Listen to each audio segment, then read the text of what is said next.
Passons à notre sujet. Alors, Doha accueille un sommet arabo-islamique d'urgence aujourd'hui et qui a commencé hier, organisé à la demande du Qatar afin de discuter des répercussions de la récente attaque israélienne contre le Qatar perpétrée le 9 septembre contre la délégation de négociateurs du groupe palestinien Hamas. Et j'ai le plaisir d'avoir avec moi en ligne son Excellence, Madame l'ambassadeur Wafaa Bassim, ancien ministre adjoint des Affaires étrangères, qui va nous parler de ce sujet. Bonjour, Votre Excellence, Madame l'ambassadeur Wafaa Bassim, bienvenue. Bonjour, merci. Bonjour. Alors, on a vu que le président Abdel Fattah el-Sisi s'est dirigé vers Doha pour participer à cette réunion extraordinaire, là, le sommet arabo-islamique qui se tient à Doha. Quel est l'objectif de ce sommet? En fait, ce sommet a plusieurs objectifs. Le fait même qu'il se tienne, qu'il y a ce rassemblement arabe islamique à ce très haut niveau, est en lui-même un but, un message pour le monde entier sur la solidarité des pays islamiques et arabes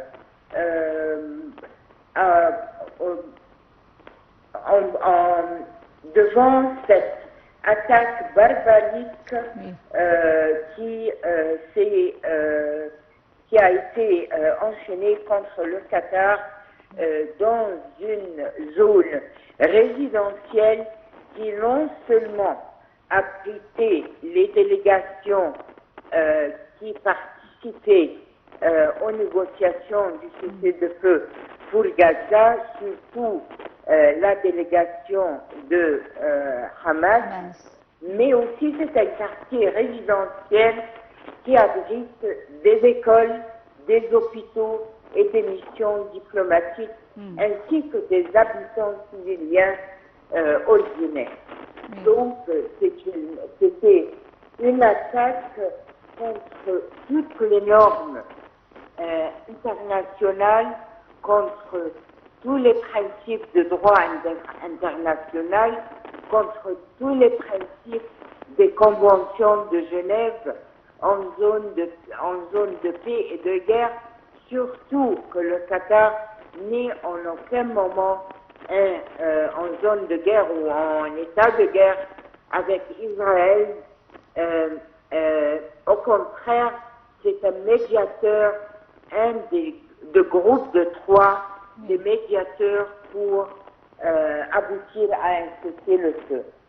D'autre part, aussi, c'est un autre grand message et une carte rouge envers Israël qui malgré cela, n'a pas montré n'importe quel sentiment d'être fautive pour ce qu'elle a fait à Qatar. Au contraire, son Premier ministre a dit qu'il est prêt à attaquer le Qatar encore si Hamas y était. Oui. Votre Excellence, Madame l'ambassadeur, on a vu que l'Égypte, le président Abdel Fattah el-Sisi, a condamné cette attaque israélienne contre le Qatar. Une fois cette frappe a été déclenchée à travers la condamnation de l'attaque israélienne lors d'un appel téléphonique entre le président Abdel Fattah el-Sisi et l'émir qatari Sheikh Tamim bin Hamad Al Thani. Alors, comment avez-vous vu, on peut dire, cette rapidité de la part de l'Égypte envers Qatar? Écoutez, je le vois comme une des normes de la conduite politique égyptienne envers tout d'abord ses frères et ses sœurs du monde arabe, une expression de solidarité de la part égyptienne qui n'a jamais cessé envers n'importe quel acte d'agression contre un pays arabe ou un pays islamique. Je la vois aussi une solidarité avec un des groupes, un membre des groupes, du groupe de médiation avec lequel l'Égypte travaille depuis presque 2 ans pour aboutir à un cessez-le-feu à la tragédie, pour remédier et arrêter la tragédie à Gaza. C'est une continuation des relations fraternelles solides sur tous les plans politiques, économiques, social, vous pouvez le nommer, de développement entre l'Égypte et le Qatar. Le président n'a pas seulement téléphoné à l'émir de Qatar immédiatement après l'attaque, mais il a aussi envoyé son ministre des Affaires étrangères, le docteur Abdelati, immédiatement à Qatar, portant un message de fraternité, un message personnel vers le Qatar et son gouvernement, mais aussi son peuple. Bien, je tiens à vous remercier infiniment, Votre Excellence, Madame l'ambassadeur Wafa Bassim, ancien ministre adjoint des Affaires étrangères, d'avoir été avec nous au bout du fil pour nous donner plus de détails sur le sommet qui se tient actuellement à Doha et où le président Abdel Fattah el-Sisi participe car il s'est dirigé vers Doha. Et une très petite pause et on se retrouve tout de suite.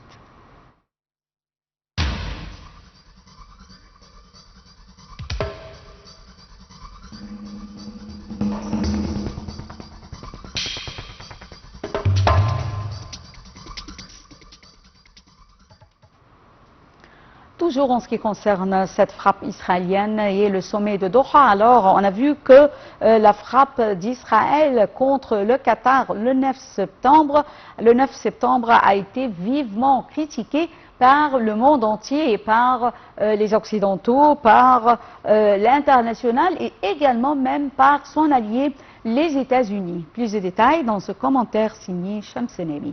Et avant de voir ensemble ce commentaire, je tiens à vous remercier infiniment, mesdames et messieurs, pour votre fidélité à Nile TV International, et la transmission langue française finisse après ce commentaire et elle reprend à 18h locale.